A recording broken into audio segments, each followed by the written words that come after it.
Hello, so if you're watching this, it's my birthday. Happy birthday to me. I'm going to be 23 years old this year, and in the words of a Blink-182 song, nobody likes you when you're 23. So I decided something to do is that I was going to make a list of 23 things I've learned in 23 years of life, and go through them and talk about these different things that I've experienced in life and learned over my 23 years of existence on planet Earth, and share with you guys what I've learned and what I want to share with you about that and through that. So let's get started. Number 1, learn to say no. One of the most valuable skills I learned in life is how to say no. And there are some good things you need to say no to, like peer pressure, and bad things, but there's also good things you need to say no to as well. I've learned that a lot of times we get asked to do things in our lives and we feel like it's a good opportunity, something good, it's not bad for you, so why don't we do it? It's yes, go for it. But I learned last year especially that I got too much on my plate and I just kept saying yes to things and commitments, and I was just stressed out, and so I had to start saying no and cut things out of my life, and it hurt a lot. But it's a really hard lesson to learn when you have to say no to something good. And we only have so much time in our day and so much time in our lives that you have to learn to say no to things, and have to learn which things you want to include in your life, which things are your priorities, and which things you need to say, well, not now. This is a good thing, but I can't have it in my life right now. Number 2, know your priorities. Like saying yes and no to things, you have to know which things you want to say yes and no to. So the best way to do this is to know your priorities. And one thing I learned this last year from a teacher is we had to make a list of our 5 things, the 5 things that we valued most and were on top of everything, and the things that we were to focus on and follow through and do with no matter where we were or what we were doing. And so my 5 things were, the first thing was my relationship with God, my relationship with my friends and family. It was college and school at the moment, then I think it was my job, and the 5th thing was intentional time spreading the word of God. Or what was the 5th thing? But regardless of what it was, my 5 things were the things that I stuck to, have them written down somewhere, and the things that I always say yes to, and everything outside of that was maybes. Stuff that I wasn't saying yes to right away, but stuff that, if I had time or depending on what was going on, I'd say yes to. But those 5 things I had were the things that were my priorities in life and what came first. And it was kind of hierarchical, and some things were more important than others, but they were the things, and I knew that these are the things that are important to me and the things I need to focus on. Relationships are always important. Number 3. We are relational people. That is the way we were designed, and God made us to be in relationships with people. And so relationships are always important, and you can never have too many relationships. And friendships and relationships is how we live our lives and how we become the people we are. And through our friends and our family and the people we interact with is how we learn a lot about ourselves. And relationships are always important, and that's something you need to pursue. You need to pursue new relationships. You need to pursue old relationships. You need to engage with people and spend time with people and pursue relationships. And that's one of the things we kind of losing today with the electronic age is, relationships are kind of, we kind of have relationships with people through things, but having relationships with people genuinely face to face, and going out, getting coffee, getting lunch together, going and getting pizza, hanging out, playing video games together, relationships, that's how you bond. And that's if you go into college, how college is so thriveful and so great. Thriveful? What? But college is so great for so many people, because if you get a good group of people around you and good relationships, you can do so many things. Number 4, get outside. We live in a beautiful world. There's so much stuff to do. I live in Asheville, North Carolina, which is one of the most beautiful places in the world. I live 5 minutes from the Blue Ridge Parkway and 5 minutes from the French Broad River and 20 minutes from downtown Asheville. And there's literally so much to do around here. I've been here for a couple months and I've barely touched all the things I can do. But just get outside. For me, I work from home, so a lot of the times I'm spending most of my day inside. And I try to make it at least once a day that I go outside and do something. Sometimes it's just going to Walmart, going for a drive. But I try to get out, go bike and go for a walk, go explore somewhere. But get outside, because the outside is beautiful. And a little fresh air never hurt nobody. And also the sunshine and sunsets and sunrises and the leaves are changing. It's fall. Just get outside. There's always something to do outside. And the outdoors is so great. There's so much stuff to do. You can hammock, you can slackline, you can go kayaking, hiking. Just endless possibilities. So just get outside. Find something to look forward to every week. This is something I started doing this summer when I moved and got a new job. It's that, I know, the work week kind of gets going on. You kind of end up, trying to figure out what you're going to do in your life. So what I started doing is having to plan one big thing a week that I was really looking forward to. And it's kind of worked out now. In the last couple of weeks, I've had a lot of things, every week. Labor Day weekend, I went hiking on Labor Day. And that Saturday, I went to the Battle at Bristol.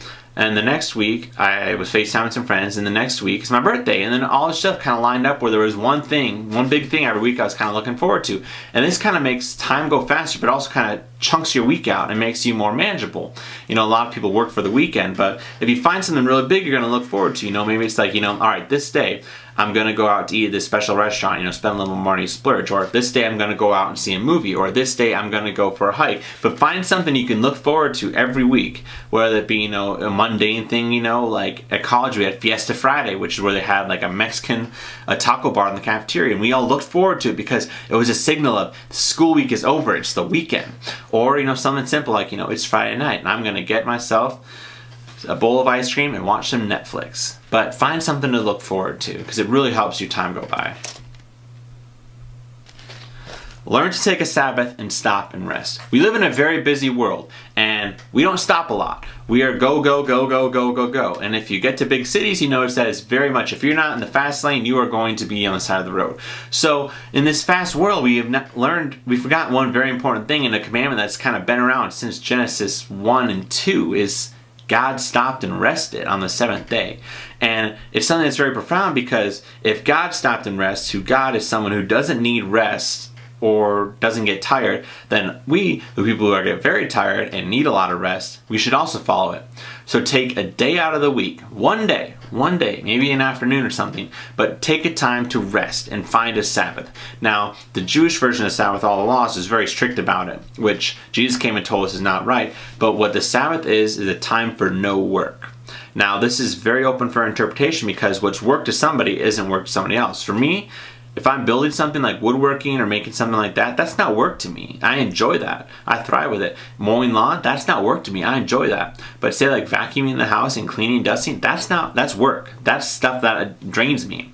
But find something that's not work to do, something that doesn't drain you, something that fulfills you, enjoys you, something that you enjoy doing. And do that on a Sabbath. And take some time, sleep in, get some extra sleep, sleep's good, rest. And enjoy yourself and enjoy life and don't work. That's what a Sabbath is. And we all need that because all work and no play made Jack a dull boy. Take lots of pictures and videos. This one is really easy in the day and age because we all have smartphones. And this thing has just as good a camera as the camera I'm shooting this video on. And everybody has these in their pockets and you can snap pictures everywhere. And you see people walking around, with their cameras up taking pictures.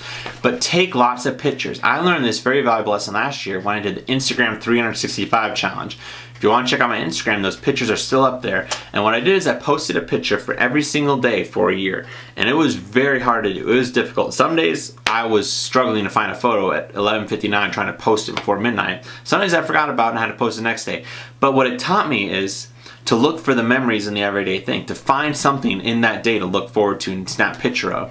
And honestly, in this today and age, taking pictures is so cheap. You can take them in I remember back when we had disposable cameras and you had to cherish those 28 pictures you had in your disposable camera because if you wasted one, you ain't getting it back. You have to pay for it to get it developed. But smartphones, you can take thousands of pictures and then just delete them and it costs you nothing. So take pictures and videos because it's so great to be able to look around and look back at life and see these memories. And I have pictures all over my house and my rooms of friends and memories and stuff I've done because it's just so nice to look at that and it brings back so many things because they always say a picture's worth 1,000 words. Know what you believe. We have a lot of beliefs around the world today, and the one thing I say about beliefs is know what you believe. Do not believe something because someone else told you about it. Believe it because you believe it, and believe it because you know what it is. And if you're going to believe something, you better know what you believe and be able to back it up, because then you're not really having a belief. You're just kind of following somebody. So if you're going to believe something, know what you believe. Look it up, be able to defend it and back it up, and know what you believe. And don't just believe it, but know it. This is a lesson you learn after you finish college. You're never too old to learn because you figure once you're done with college, hey, I'm done learning. But no, you're never too old for learn. That goes for everybody in the age from the 22-year-old who just graduated college to the 82-year-old who has been to school in 60 years. You are never too old to learn. There's always something you don't know. We do not know everything. In the movies like Limitless and all those TV shows, we only capable of doing 10% of our brain. But we can always learn something new. Learn a new skill, learn a new thing to cook, learn a new hobby, learn something new, maybe learn some new facts or something. But you're never too old to learn something new. Your happiness is not dependent on other people. Don't let your happiness be decided on other people and what they think of you. Your happiness depends on one person, your person alone, you. And your happiness should come from being invested in relationships, but also your happiness should come from the Lord. Your joy comes from the Lord and having a relationship with Him. But your happiness is not dependent on other people or what they think of you, how they treat you, how they act towards you. Your happiness is not dependent on that. Your happiness depends on you and God. And when you learn that, it's really easy to go through life a lot happier. Instead of trying to focus on making other people happy and pleasing people, you can be happy by just because God is. And that should make enough to make you happy. Number 11, find a workout you enjoy. I enjoy working out, but the problem is I'm not very good at it, and it's hard for me to work out because, one, I have a bum knee, so I can't go running on hard surfaces like treadmills or asphalt or stuff like that, so I can't run on paths. So I had to find workouts that fit me and workouts I enjoy, and I really hate going on ellipticals or workout bikes and stuff like that. I just can't do it. But what I do find I love is going biking. And so I got a bike and I've started going biking, and I love it because I'm able to get out, feel the breeze in my face, breathe some fresh air, go and big long circles, but I'm not sitting in one spot. Or another thing I did in college is do frisbee and do other things. But find a workout you enjoy, because not everybody likes the same workouts. I have friends that can just go running for miles and miles and miles, and I can't do that. It's boring and my body starts hurting. I have friends that go pump iron, lift weights and stuff, and I just don't really like that either. But find a workout you enjoy, because it's your body and you should be able to work out in a way that you find enjoyable, but also to stay healthy. Water. Drink lots of water. The more water you drink, the happier you'll be and the better your life will be. Water does amazing things to you. You don't even know it.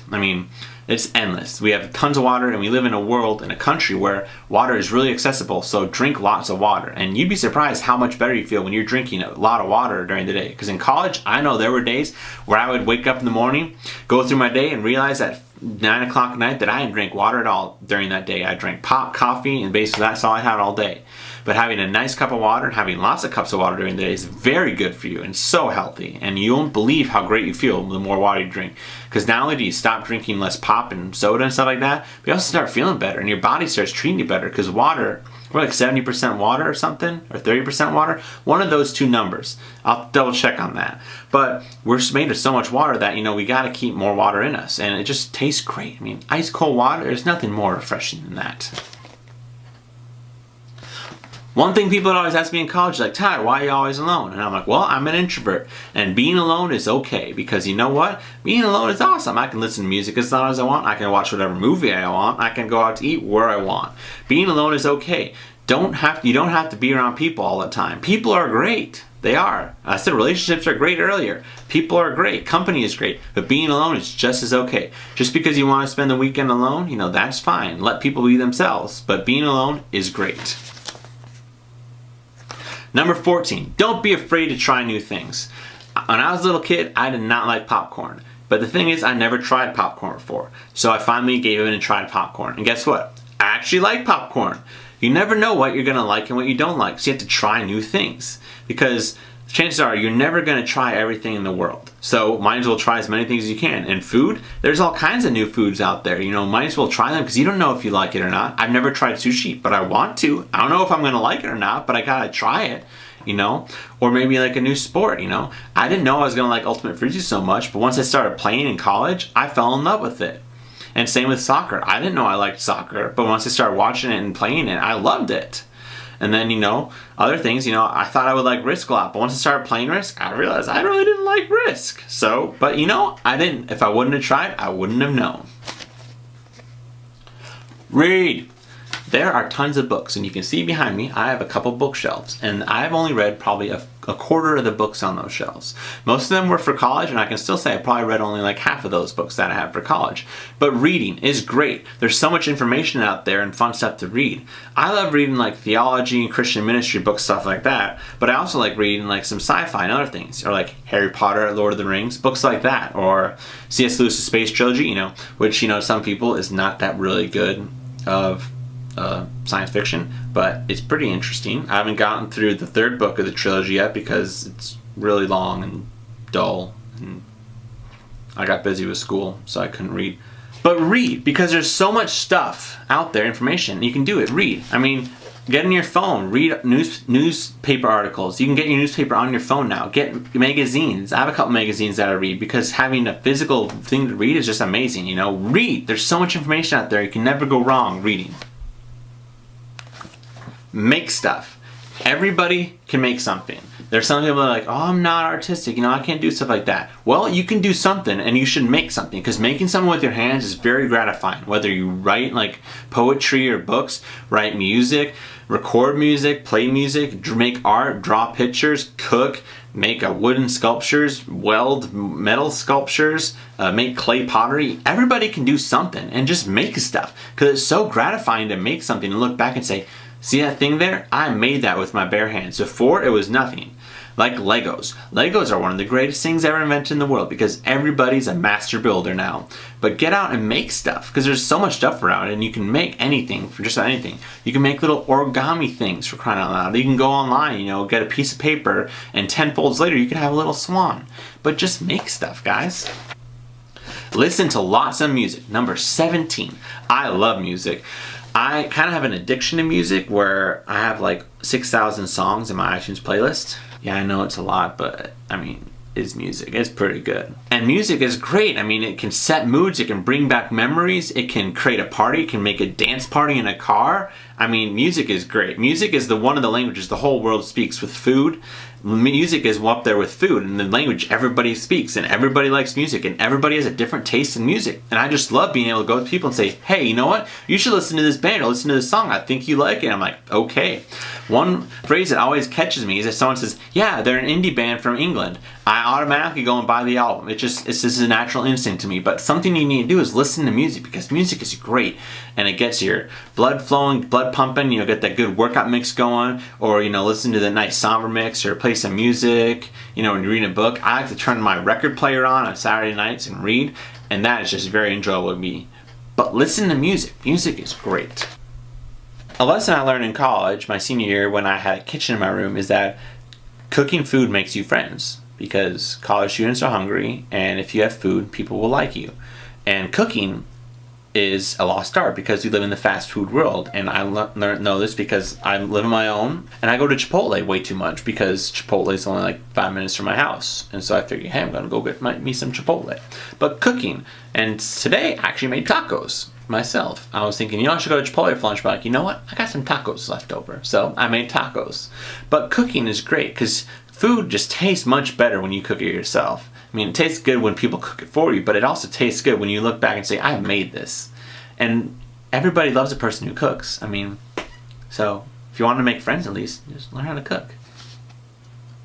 Make friends with people older than you and younger than you. This is a lesson I learned in college when you were a freshman and you're meeting all the seniors that seem like the coolest people in the world. And then you realize, hey, that's going to be me in 3 years. And then when you're a senior, you meet all these cool freshmen that you're like, man, you guys are you have ambitions, dreams, and college hasn't hit you yet. You guys are great. Being friends with people that are older and younger than you is very beneficial. I work at a small church, and I'm the youth minister there. So I got to know the kids in the youth group, and it's a lot of fun because they just have such a different perspective in life. Even though most of them are only 5 or 6 years younger than me, which doesn't seem like a whole lot, they offer such an interesting new perspective, and it's quite refreshing. There's also quite a bunch of old people in my church because it's an older church. And I really enjoy getting to know these people, the older people. You have such a different perspective, such a different experience, and it just offers you fresh lenses because as a 22-year-old, I tend to hang out with people that are my same age, and we're kind of arrogant, obnoxious at times, kind of ignorant of other generations or people. But being friends with older people and younger people kind of opens up your eyes to the different problems and issues in the world, and opens your eyes to also what else is in the world for you, and how, different people can offer you different things. And also, old church ladies are great friends to have because they will always offer you free food. That is a guarantee. Old church ladies, make friends with them because they will always offer young college students free food. Shout out to the old church ladies who take me out to lunch. Thank you. You are not alone. I guarantee everybody watching this struggles with something. I don't know what it is. Maybe it's an insecurity, an addiction, a temptation. But you are not alone. There is somebody else in the world dealing with your temptation. And the one lie we tell ourselves is that, oh, I'm the only person dealing with this. But that's a lie. You are not alone. Somebody else dealing with this. And the best way to do it is to be front and talk to one of your friends about what you're struggling with. And if you open up in a friendship like that, you may learn that, hey, my friend is struggling with this too. But you are not alone. Even if you feel alone and feel like you don't have struggles or temptations, you just feel alone, you are not alone. I've felt alone before, and it's not a good feeling. But the thing you need to know is that even if you do feel alone, you're still there with God, and God is with you at all times. And if you just pray and reach out to Him, and I'm sure He will open the door and show someone into your life so you will not be alone. But even if you do feel alone, you are never alone. Always carry a pen and notebook. This one is a lost art in today's sense because we have smartphones. I can just do my notes on here. But there's something very nice about pulling out a notebook and writing stuff down.